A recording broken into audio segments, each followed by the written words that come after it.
looks like it works. Let me get myself going. Hang on. Okay. So, here. Okay. I'm getting so dizzy. I got it. I'm on it. Okay. One no, more. that worked. That almost worked. Wait, hang on. Go. You go through your hand. Hey. Yep, I got it. Okay. There. How's that? That's like perfect. Cool. Okay. So thank you for taking the time to talk to me about this, about romance. Is it called romance fiction? Is that accurate? Yes. Okay. We would call it that. So that we call it romance novels, Okay. which I think is a little bit of a, like everything in life, like, you could say you were on reality TV, but Right. then there's a thing beneath that, right? So the thing beneath that is you were on Survivor, and then so we would say the larger field is called romance novels, and then within romance novels there are lots and lots of subgenres. Okay. But and if you're in the know, we refer to our world as Romancelandia. Romancelandia. Okay. So Yeah. I'm so far outside Romancelandia. Like I didn't even know that was like, and that's kind of why I do these interviews, to like find out this world I don't know anything about. Right. It's a pretty interesting world, I gotta say. Yeah. $2 billion a year industry, sells more genre fiction than any other kind of fiction. Wow. Read all over the world. Super, feminist for lots of people. Super queer friendly. It's not what most people think it is, that's for sure. Yeah. And that's something I really want to even start off with, is the stereotypes that go along with what somebody on the outside thinks of when they think of romance novels. And they think about the stereotypical, what's his name? Fabio. Like a Fabio book cover comes to mind. I think a younger generation is now reading these. Is that correct? Well, absolutely. I mean, I think Fabio, who is by all accounts a great guy, and, but I think that the era of romance novels that Fabio sort of represented has been so thoroughly replaced by 50 Shades of Grey. So I think a better starting point for most people today, how they think about romance, they think about 50 Shades of Grey. Right. And, again, 50 Shades of Grey is one kind of romance. There are lots of younger readers today. There are lots of international readers. As I said, it's just a really broad genre of writing. Yeah. And it's so narrow, like in my view, like what I knew about it. And that's why, it's really good to hear that, it's not that anymore. Like it is more open. Yeah. Well, I think so. The first of all, romance is primarily, not exclusively, but primarily written by women for women. And that innately, as long as women have been writing, women's writing has been dismissed by the establishment, which is usually made up of men. And so romance novels, I think many people would say that Jane Austen wrote romance novels. Okay. As long as women have been writing and writing for money, and as long as they have targeted women's issues and women as their majority writers, they've been, belittled, because it's a female-centric world. And, there's a reason all those people are running around yelling about wanting to smash the patriarchy. The patriarchy has sort of defined the terms for millennia, and under those terms, work that's by women and just for women has been significantly devalued, despite the fact, again, that it's a $2 billion plus a year industry. Right. Huh. That perspective of it is so much more open in terms of like what this stands for and what it's about. What comes to mind, honestly, is when I was in art school and people were like, "Oh, you're an artist, you paint on a canvas," and like there's this limited definition of like what an artist does, and to me it's completely this whole rich world of creatives doing all these incredible things. It sounds like that's what's going on here too. Well, I think actually there's some overlap between my world and yours. You make those fabulous comics. And comics have been devalued for years. Graphic novels have been devalued for years. Right. And yet, there are some romance graphic novels. Harlequin has a whole line of graphic novels where they convert some of their best-selling titles into really cool graphic novels. So I think that's a good lens to look at it. I mean, I think again, and I don't think romance. I think romance is almost too. It's so complicated. Actually, complicated isn't the word I want. It's so diverse that I think it kind of makes sense that people just see their limited exposure to it and think, romance has also changed hugely since the advent of the e-reader, because it used to be women like me might have thought twice about taking their kids to my college town's Barnes and Noble and sitting there and picking up, a book with, a fainting woman. But today I can read whatever the hell I want to on my phone or on my iPad. And that, I think, has really sort of changed how much people are starting to, it's like a virtuous cycle. People are more comfortable reading romance in public, and the more romance they read, the more they're like, wow, I really don't need to defend this. This is pretty great stuff. Right. And it goes back to that stigma that you were talking about, or that belittling of, society in general on it. That it just goes back to that. Yeah. I want to just step back a second and answer sort of the question behind your question, which is, what is romance? Romance has one rule. A romance can be historical romance, sci-fi romance, male-male romance, 6 people in a committed or not committed relationship romance. It doesn't matter. Romance can be anything as long as the story ends with what we would call an HEA or an HFN. An HEA is a happily ever after. Okay. And an HFN, which is a lot more common, like in contemporary romance, is a happy for now. But the rule in romance is that when you close the book or turn off your e-reader, you know that whomever the people that you were invested in their relationship, that they are happy together. And people go, well, that's stupid. Why would I want to read a book knowing what's already going to happen? And I always say that, like, when you read a mystery, do you want to know who killed the guy? Right. It's pretty much a big bummer if you read a mystery and you're like, wait, what, who? So to me, that's kind of again, I think we might think a little bit harder about why we subject romance to that kind of criticism in a way that we don't other fiction. So to start out with, that's what a romance is. Okay. Now, I tend to read a lot of something called women's fiction. And women's fiction often focuses on a romance or a relationship, and it will often have romantic elements. But women's fiction is not a romance, because in women's fiction, you can think something like I love a woman who used to write romance and has been writing women's fiction named Kristen Higgins. And Kristen Higgins' books, her women's fiction, the women in them have relationships, but they don't always necessarily end up with the person they have a relationship with. So, again, the key thing about romance is that it has the couple or whomever the partners in it are, and we become more diverse, more and more menage romance. They end up happy together. Okay. Now, where should you start? I think, if like, let's say you're a mystery reader and you love mysteries and you're curious about romance. Well, you might pick up romantic suspense.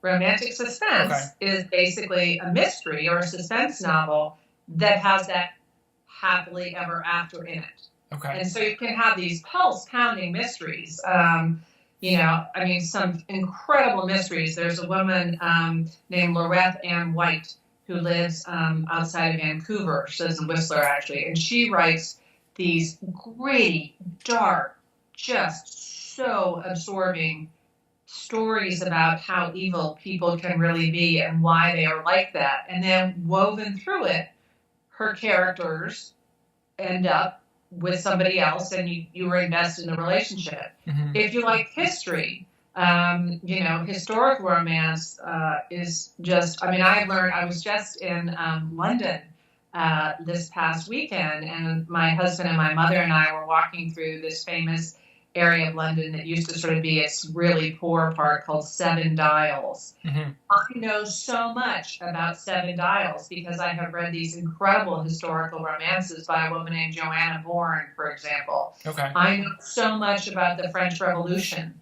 because I read historical romances by Joanna Bourne and other people. And so if you like history, if you're a sci-fi person, there's great sci-fi romances. So one place to start would be to go to a site like mine, all about romance. And on our site, we have this great thing called a power search feature. So you could go on and you could go to our power search and you could say, Erik, you like, sci-fi. You think that's interesting. So you might search for sci-fi romances that have only gotten A's or higher. We call those Desert Island Keeper. That's a book you'd like enough that if you got stuck on a desert island, you could read it again and again. You could search for it. Hundreds of titles would pop up that you could read books that are highly rated, that are sci-fi romances. And it's funny you mentioned the desert island read, because I'm just like, I literally was on a desert island, and I would have killed for a book. So exactly.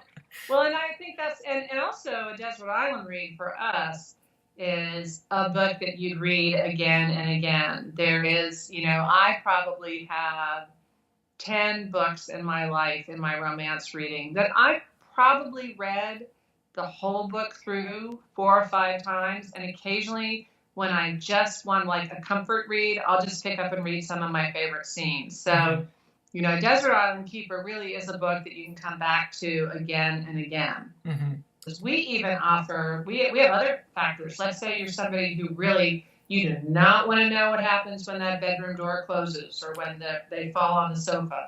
You do not want to know that. You could search, we have a heat level. You could search for a romance that just kisses.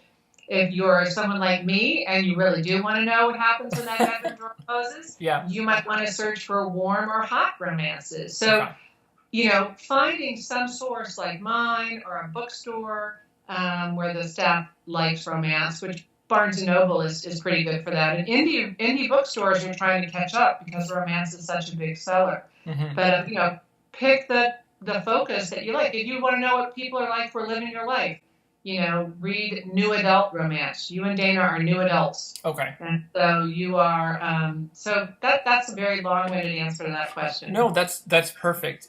So far, even from just this little putting my toe in the water of this, I feel more interested to know and to read these kinds of books, because prior to this, the stigma I think I would feel as a man picking up this a romance novel would be too great. I would feel weird about it. I would feel strange. Mm-hmm. But knowing that there's these different genres that are kind of blended in with it, and that there's also this perspective of, a heat level to it as well, that makes it much more approachable.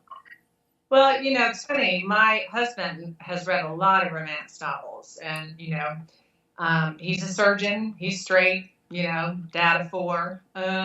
And what he says that he likes about romance novels is it also tells you what women's real expectations are for romance, love, and sex. Greg used to say to our boys when they were little, if you really want to know what women want, you should read a romance novel.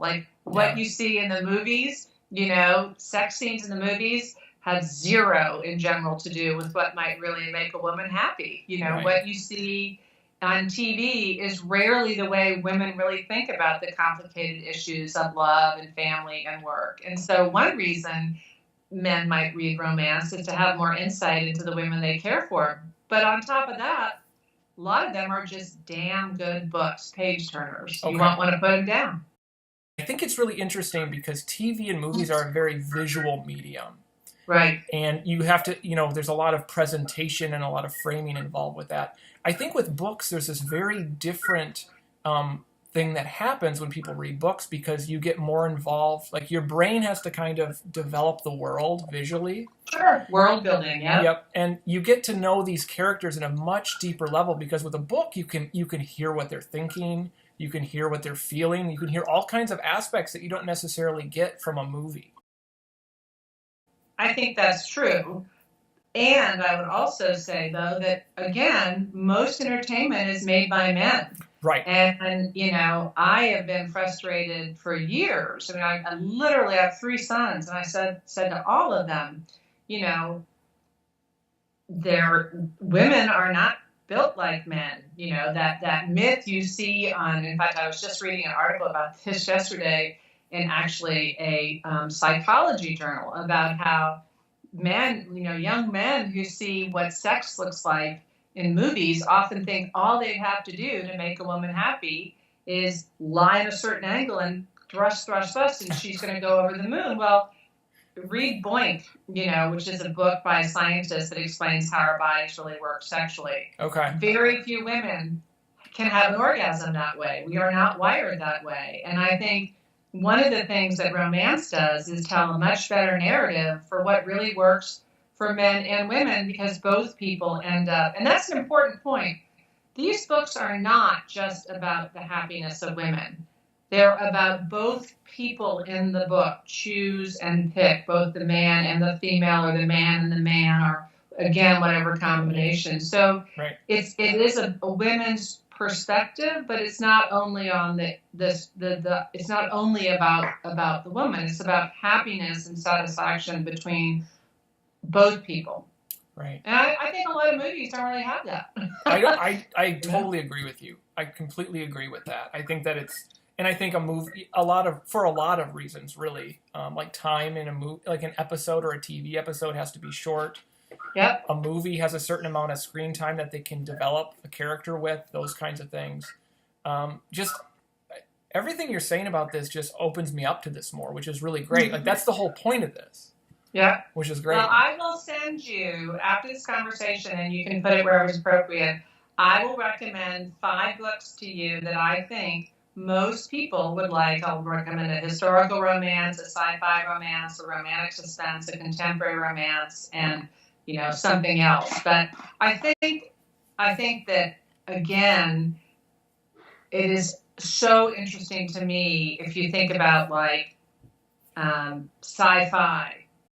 The sci-fi community online is so predominantly male that women often don't feel welcome there. Right. Mystery world, we are starting to get more and more respect for mysteries written by women, but with the exception of people like Agatha Christie or Daphne du Maurier, most mysteries have been very male-centric. But that doesn't mean women haven't enjoyed them. So I would say to men, I like books written by men. If you're really interested in learning about all kinds of perspective, I don't see why men wouldn't be interested in these books. Now, I will say, my sons say that they're not interested in them because they're just not that interested in reading about relationships. And I do think, at heart, all romances are books about relationships. So if you're somebody that really only likes to read just about history and you don't really want to know how Eliza felt when Alexander Hamilton cheated on her, you just know that he did and what that meant for the nation,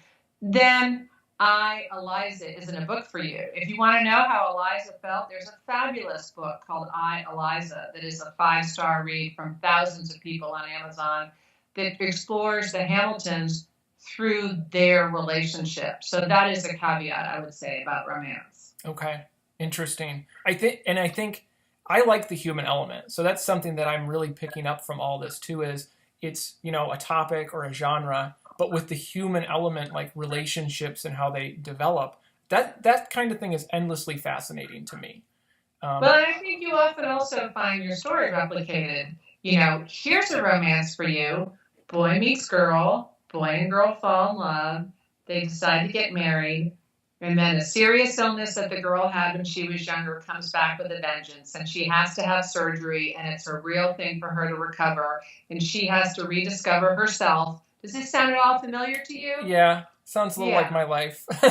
That's my point. Like, you have lived that kind of a life. And so you've lived that story. We've almost all lived a romance. And I think what's true about that is the romance is really about what kind of choices you make to be happy living with another person and supporting another person. And I find that fascinating. I get that other people might not, but if you find that fascinating, there are romances that you would really enjoy. Okay. Prior to this conversation, my radar was there are these books with Fabio on the cover, or like Vikings or whatever it might be that I've seen in the past. Yeah. And then all of a sudden, we all of a sudden hear about, I know the name of it, it's eluding me right now. The big one that's the movie. 50 Shades of Grey, yeah. And that blew up and became, that redefined, like now there's something that's out there that everybody's reading. Yeah.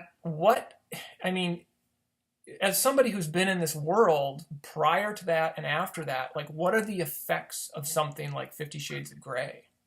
Well, let me just tell you briefly what 50 Shades of Grey is and why it was so successful, because you may or may not know this. You know that 50 Shades of Grey was originally written as Twilight fan fiction.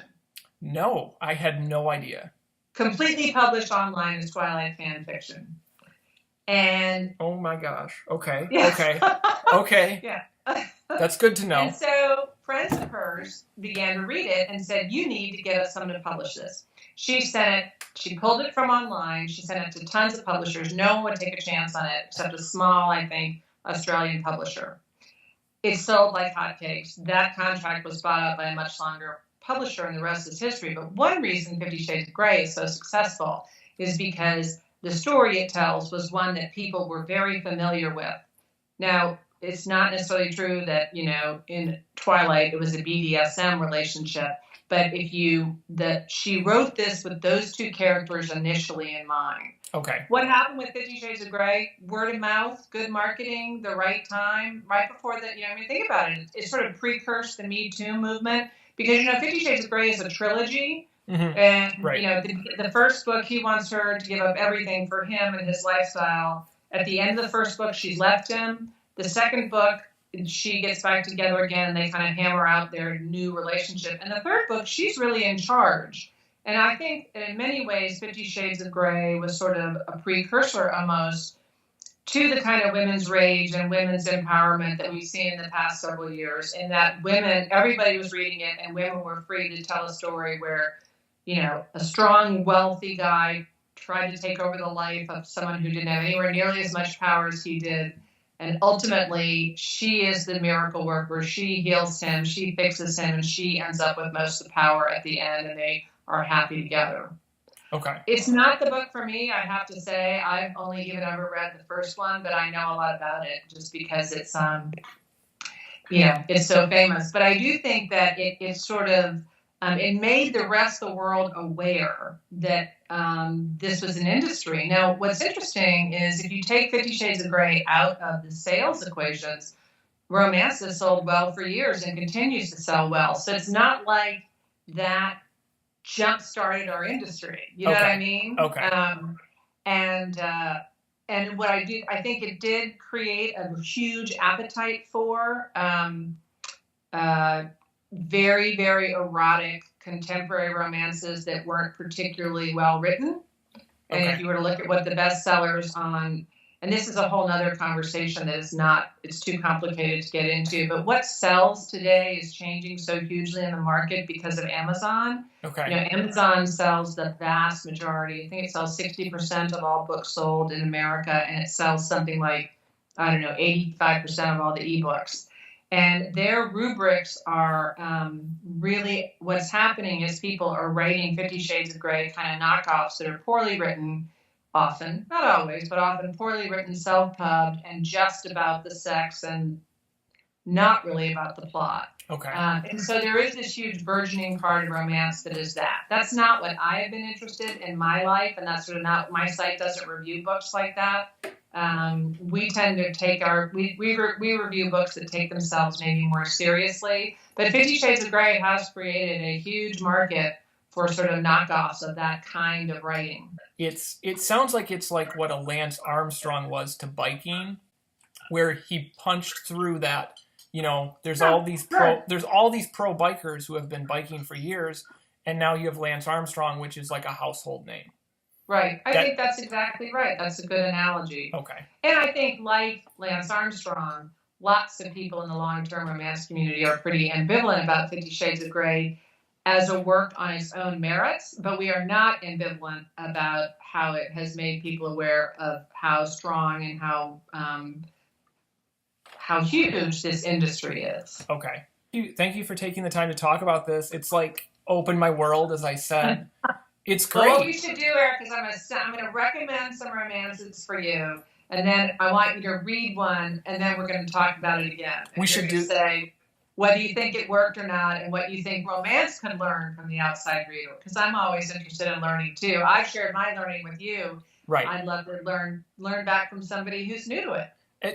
When I read books too, I'm really visual in terms of like I want to make a comic out of it, or I want to make like a piece of art out of it.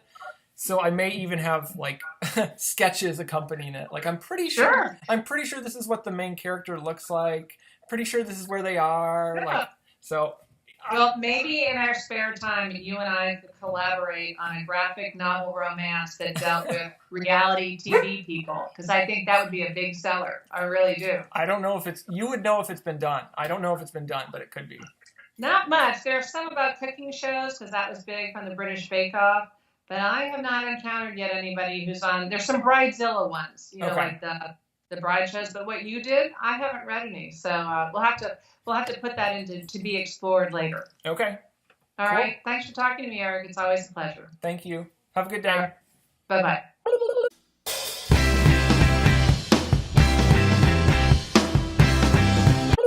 Completely published online as Twilight fan fiction. And Oh my gosh. Okay. yes. Okay. Okay.